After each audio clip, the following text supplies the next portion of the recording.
Қайырлы күн достар, эфирде Қажолғызы Ньюс бағдарламасы және оның жүргізушісі мен Жанар Сарсенқызы.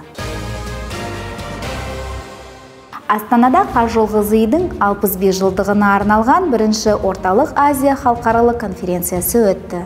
Конференцияда Еуроодақ, Қытай, Қазақстан, Австралия, ТМД және Азия елдерінің жетекші мамандары мен ғалымдары жол саласындағы инновациялық шешімдермен таныстырды. Конференция аясында институт ғалымдары өзінің бірегей инновациялық тәсілдерін таныстырды. Ол туралы толық ақпаратты біздің ресми сайттан біле аласыздар.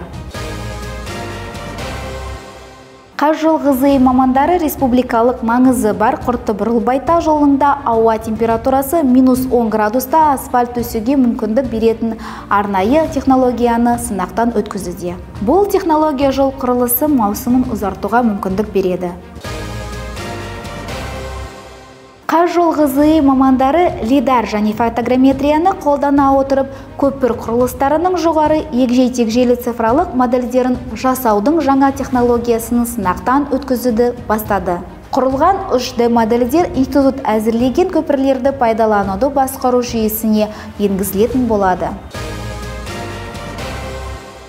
Қазақстан жол ғылыми зерттеу институты Чехиялық көліктік зерттеулер орталығы мен ынтымақтастық туралы меморандумға қол қойды.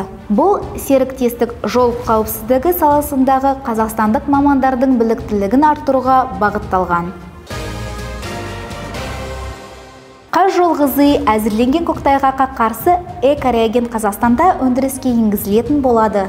Q-Smart Anti-Glaze бұл түссіз сұйықтық. Ол мұз бен қарды 20-30 минут ішінде еретеді және қатты аязда жұмысын жалғастырады. Мұздың қайта пайда болуына жол бермейді.